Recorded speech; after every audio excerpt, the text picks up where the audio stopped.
نبی صلی اللہ علیہ وسلم کی حیات میں جو ان کے ازواج مطہرات کے ساتھ عقد نکاح ہوئے ہیں ان کے اوپر مفسرین کے مختلف اقوال ہیں تعداد کے حساب سے، لیکن جو زیادہ جس کے اوپر لوگوں کا کنسنسس ہے محدثین کا اور مورخین کا، وہ یہ ہے کہ نبی صلی اللہ علیہ وسلم کی عقد میں 12 عدد خواتین بطور امہات المومنین رہیں، جن میں سے 11 آزاد خواتین تھیں اور ایک باندی غلام لونڈی تھی، کل 12 تھیں۔ اور ان میں سے جو عقد تھے ان کے نبی صلی اللہ علیہ وسلم کی حیات کے 25ویں سال سے وہ سٹارٹ ہوا معاملہ، اور نبی صلی اللہ علیہ وسلم کی حیات کے غالباً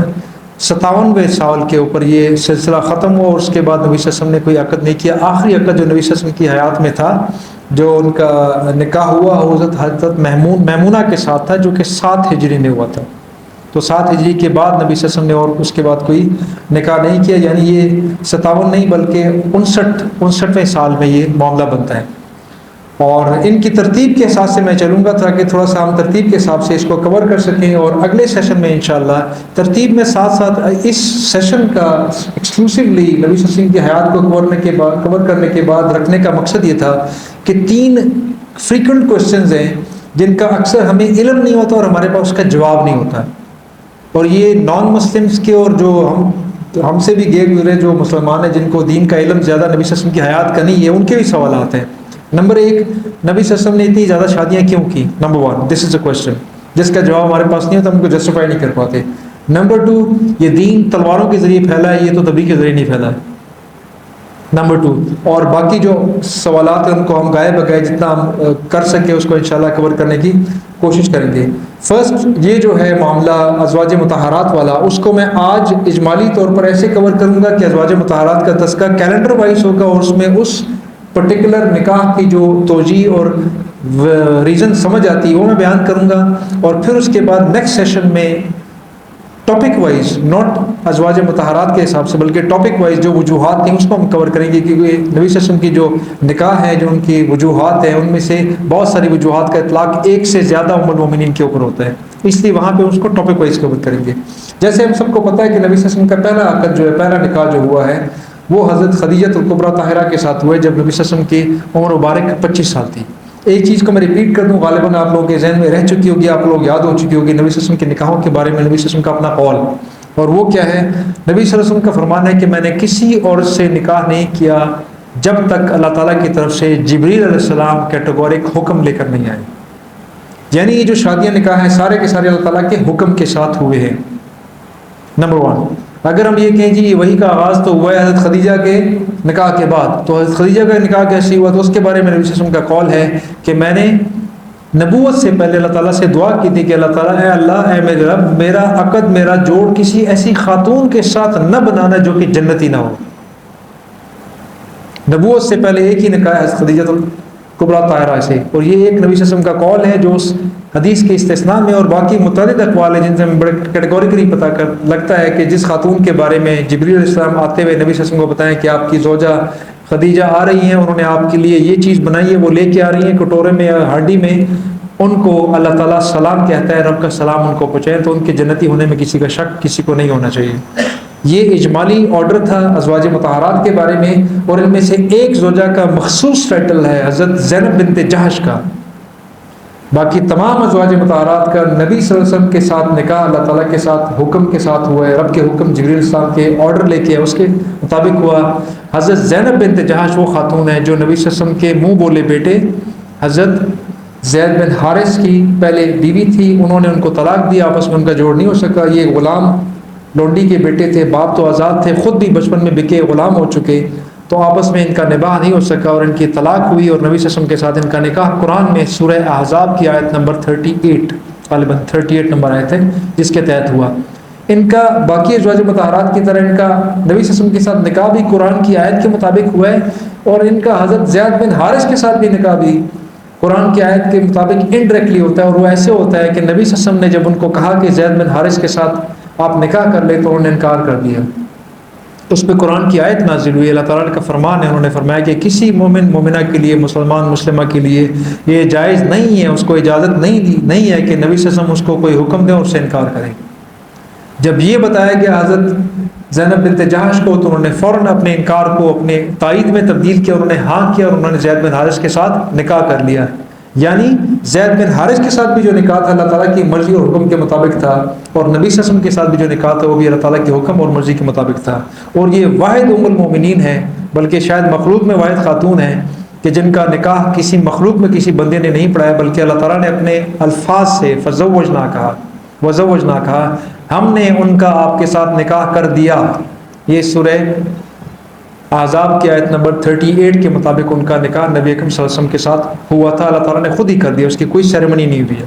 یہ ایک مخصوص ٹائٹل تھا امہات المومنین سے، اکثر کے اسپیسیفک ٹائٹلز ہیں جنیرکلی بھی اسپیسیفکلی، جس کا ساتھ ساتھ انشاءاللہ تذکرہ ہوگا، جن میں سے ایک تذکرہ یہ ہے۔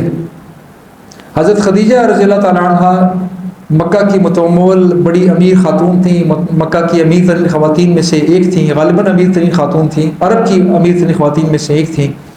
اور نبی صلی اللہ علیہ وسلم بحیثیت بزنس ایڈمنسٹریٹر، بزنس مینیجر کے ان کے ساتھ اور ان کی بہن خولہ کے ساتھ کام کر رہے تھے۔ خولہ بنت خویلد اور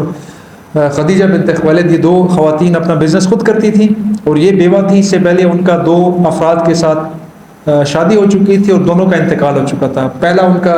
جو نکاح ہوا تھا، شادی بھی تھی، وہ ابو حالہ بناش تمیمی کے ساتھ ہوا تھا، ان سے ان کی اولاد تھی ہند، ان کا بچے کا نام تھا، سب سے بڑی اولاد ہند تھی۔ اسی نسبت سے حضرت خدیجہ کی کنیت ام ہند ہے، ہند کی ماں۔ ہند عرب میں بڑا مشہور نام ہے، بڑے آپ کو خواتین کا نام بھی نظر آئے گا اور مردوں کا نام بھی، خواتین کا زیادہ ہے۔ ازواج مطہرات میں سے بھی کچھ کا نام ہند تھا، لیکن وہ اور نام سے مشہور تھی۔ ام سلمہ کا اصل نام ہند تھا، لیکن وہ ام سلمہ کے نام سے، اپنے بیٹے کے نام سے مشہور تھی۔ ان کے جو اولاد تھی، پہلی اولاد ہند کے نام سے تھی، ابو حالہ بناش سے جو اولاد تھی، پھر ان کا انتقال ہوا، کہیں قتل ہوئے۔ اس کے بعد انہوں نے مخزومی خاندان کا ایک شخص تھا عتیق بن عابد مخزومی، ان کے ساتھ ان کا نکاح ہوا، ان کا بھی انتقال ہوا۔ غالباً وہ جو عرب کی مشہور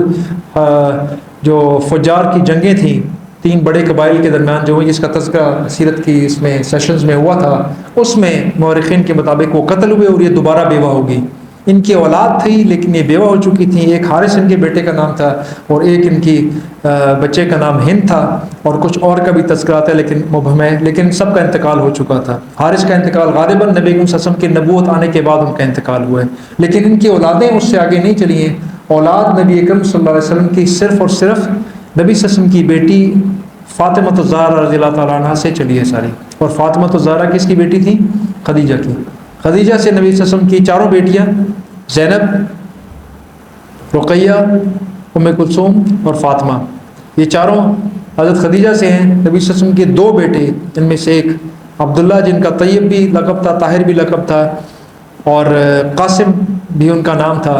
قاسم غالباً اصل نام تھا، اس لیے کہ نبی صلی اللہ علیہ وسلم کی کنیت جو چلی ہے وہ بیان کی جاتی ہے، وہ صرف ابو القاسم ہے، قاسم کا والد۔ اور چاروں بیٹیاں اور ایک بیٹا ان سے ہوا، اور جو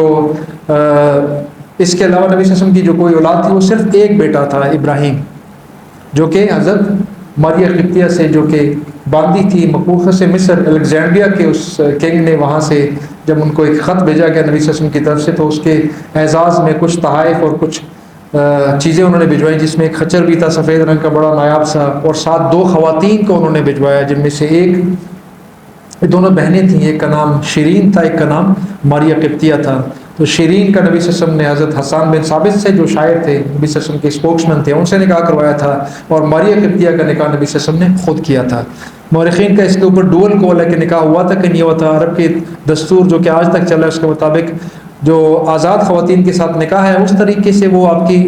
زوجہ بنتی ہیں، اور جو باندھی ہوتی ہیں اس کے بغیر ہی بنتی ہیں۔ اس کے اوپر بڑی ڈیٹیل ڈسکشنز ہے، اس کے اندر ہم نہیں جائیں گے۔ بہرحال اکثر کا قول ہے کہ ان کو نبی صلی اللہ علیہ وسلم نے ان کے ساتھ نکاح بھی کیا تھا۔ بہرحال ان سے نبی صلی اللہ علیہ وسلم کی اولاد تھی، اور وہ اولاد کا نام تھا حضرت ابراہیم، جن کا 4 یا 5 سال کی عمر پہ وصال ہوا۔ اور مشہور واقعہ جو گرہن کا ہے، سورج چاند گرہن کا، جو دن کو ضحیٰ کے ٹائم میں چاش کی نماز کے ٹائم ہوا تھا، وہ ان کے وصال کے دن ہوا تھا۔ نبی صلی اللہ علیہ وسلم نے خود جنازہ پڑھایا اور ان کو جنت البقیع کے اندر دفن کیا۔ آج بھی اگر آپ جاتے ہیں، جن کو شوق ہے ان چیزوں کو ٹریک کرنے کا، تو جنت البقیع کے مین ٹریک میں جو درمیان والا ٹریک ہے، وہاں پہ اگر کوئی آپ کو ڈکٹیٹ کروا سکے کہ امام مالک کی قبر کہاں پہ ہے، تو امام مالک کی قبر کے بالکل ساتھ ایک چھوٹی سی قبر جو ہے وہ ابراہیم رضی اللہ تعالیٰ عنہ کی ہے، جو نبی صلی اللہ علیہ وسلم کے فرزند تھے۔ ان کے ساتھ نبی صلی اللہ علیہ وسلم کا نکاح 25 سال کی عمر میں ہوا تھا حضرت خدیجہ کے ساتھ، جب ان کے 2 شوہر پہلے انتقال کر چکے تھے، وہ بیوہ تھی، اور ان کی عمر اس وقت 40 سال تھی، نبی صلی اللہ علیہ وسلم کی عمر 25 سال تھی۔ یہ پہلا نکاح تھا، اور نبی صلی اللہ علیہ وسلم کی عمر مبارک 25 سال تھی، اور 25 سے لے کر 50 یا 51 سال کی عمر تک، جبکہ 10 نبوی کا سال تھا، عام الحزن کا اینڈ تھا، اس وقت جا کر ابو طالب اور حضرت خدیجہ کا انتقال ایک ہی سال میں، غالباً ایک ہی مہینے میں یا چند دن کے فاصلے کے ساتھ ہوا تھا، اور غالباً یہ رمضان کا 17 رمضان کی ڈیٹ بیان کی جاتی ہے کہ حضرت خدیجہ کا انتقال 17 رمضان مبارک میں ہوا۔ نبی صلی اللہ علیہ وسلم نے حضرت خدیجہ کا جنازہ نہیں پڑھایا تھا، کیونکہ جنازے کا حکم اس وقت نہیں تھا۔ نبی صلی اللہ علیہ وسلم نے اپنے حیات میں امہات المومنین میں سے صرف ایک کا جنازہ پڑھایا ہے، کیونکہ حضرت خدیجہ کا وصال ان کے حیات میں ہوا، اس وقت جنازہ مشروع نہیں تھا، شریعت میں نہیں تھا، اور اس کے بعد صرف ایک کا انتقال ہوا، حضرت زینب بنت خزیمہ کا، جن کو ام المساکین، مسکینوں کی ماں کہا جاتا ہے، بہت زیادہ صدقہ خیرات کرتی تھی، ان کا انتقال ہوا۔ نبی صلی اللہ علیہ وسلم نے، وہ واحد امہات المومنین میں سے ہے جن کا نبی صلی اللہ علیہ وسلم نے خود جنازہ پڑھایا اور خود ان کو دفنایا تھا جنت البقیع میں۔ امہات المومنین کی قبروں میں سے سب سے پہلی قبر رائٹ سائڈ میں جو ہے وہ حضرت زینب بنت خزیمہ کا ہے۔ زینب، یہ نام پلیز تھوڑا سا میں اس سے بریک لگی تاکہ تھوڑا سا آپ کو نام، زینب بڑا کامن نیم ہے، یہ ازواج مطہرات میں سے بھی 3 کا نام اصل میں 2 اسی نام سے پہچانی جاتی ہیں، تیسری کا نام ہم لقب اور استعمال کرتے ہیں۔ حضرت صفیہ جو تھیں، جو یہود کے قبائل سے آئی تھی، ان کا اصل نام زینب تھا، لیکن وہ جانی جاتی تھیں صفیہ کے نام سے۔ پہلا نکاح یہ ہوا، اور نبی صلی اللہ علیہ وسلم کے جو حضرت خدیجہ کے وصال جو کہ نبی صلی اللہ علیہ وسلم کی عمر کے 50ویں سال میں ہوا، اس وقت حضرت محمد صلی اللہ علیہ وسلم نے اس درمیانی 25 سال کے عرصے میں عرب کی ریت کے بالکل برخلاف دوسرا کوئی نکاح نہیں کیا۔ اس کی بہت ساری وجوہات ہیں، ایک وجہ تو یہ ظاہر سمجھ آتی ہے کہ حضرت خدیجہ الکبریٰ نے عرب کے جتنے نامور قبائل کے سردار تھے، مکہ کے اور طائف کے آس پاس کے، تقریباً ہر ایک کا رشتہ ان کو آیا تھا، جب وہ شادی شدہ نہیں تھی تب بھی، اور جب وہ 2 دفعہ بیوہ ہوئی تب بھی، لیکن انہوں نے کسی کے ساتھ نکاح نہیں کیا۔ ان میں ابو جہل، ابو سفیان، مغیرہ، یہ سارے کے سارے لوگ شامل تھے، لیکن انہوں نے کسی کے پروپوزل کے اوپر ہاں نہیں کی، اور انہوں نے خود نبی صلی اللہ علیہ وسلم کو انڈائریکٹلی اپنی بھابھی اور نبی صلی اللہ علیہ وسلم کی پھوپھی حضرت صفیہ کا میسج دلوا کے، ان کو انہوں نے میسج دلوایا، جو کہ ان کے بھائی عوام بن خویلد کی بیوی تھی، اور ان کو انہوں نے کہا کہ اپنے بھتیجے کو جا کے میری طرف سے یہ پیغام دیں، ان سے ذرا فیڈ بیک لیں کہ واٹ ہی سیز۔ اس کے اوپر جب نبی صاحب نے حامی بھری تو پھر فارمل پروپوزل انہوں نے ایک دوسری خاتون نفیسہ تھیں، اس کے مطابق ابن اسحاق کی روایت کے مطابق نفیسہ کو انہوں نے بھیجا، انہوں نے فارمل پروپوزل ان کو نبی صلی اللہ علیہ وسلم کو دیا، اور ان کا آپس میں نکاح ہوا۔ نکاح کی زیادہ تفصیلات میں نہیں جاؤں بیکاز ٹائم کم ہے، we have to cover so many things. بہرحال ابو طالب نے اور ورقہ بن نوفل نے، دونوں نے نکاح کا جو ایک وہ خطبہ ہوتا ہے، وہ دونوں کا خطبہ اس کے اندر شامل ہے، بڑا خوبصورت اس کے الفاظ ہیں، جنہوں نے عرب کے قبائل کے اندر نبی صلی اللہ علیہ وسلم کے خاندان اور ان کے خاندان کی جو فضیلت ہے اس کا اظہار اس کے اندر بڑی تفصیل کے ساتھ ہوتا ہے۔ بہرحال ان کے ساتھ نکاح ہوا، اور نبی صلی اللہ علیہ وسلم کی حیات میں انہوں نے اس وجہ سے، چونکہ انہوں نے ورقہ بن نوفل کا بھی، جو کہ عرب کے سب سے پڑھے لکھے، الہامی طور پر سب سے پڑھے لکھے شخص تھے، ان کا بھی ان کے لیے پروپوزل آیا، جو ان کے اپنے تایا کے بیٹے یا چچا کے بیٹے تھے، لیکن انہوں نے ان کے ساتھ نکاح نہیں کیا، اور نبی صلی اللہ علیہ وسلم کے ساتھ نکاح کیا۔ اس احسان کے حساب سے نبی صلی اللہ علیہ وسلم نے ان کے حیات میں دوسری شادی نہیں کی۔ احسان کا بدلہ نبی صلی اللہ علیہ وسلم نے صرف احسان سے ہمیشہ دیے۔ ومن هل جزاء الاحسان الا الاحسان، سورہ رحمان کی آیت ہے، کیا احسان کا بدلہ احسان کے علاوہ بھی کوئی ہو سکتا ہے؟ نبی صلی اللہ علیہ وسلم نے اس آیت کی ایگزیکٹ ہمیشہ تعمیل فرمائی ہے، احسان کا بدلہ برتر احسان کے ذریعے نبی صلی اللہ علیہ وسلم نے اپنے آس پاس کے لوگوں کو دیا ہے، اور یہ آپ کو تمام ازواج مطہرات کے نکاحوں کے اندر یہ صفت آپ کو نبی صلی اللہ علیہ وسلم کے احسان کی صفت آپ کو نظر آئے گی۔ حضرت خدیجہ سے نبی صلی اللہ علیہ وسلم کو سوشل پروٹیکشن ملی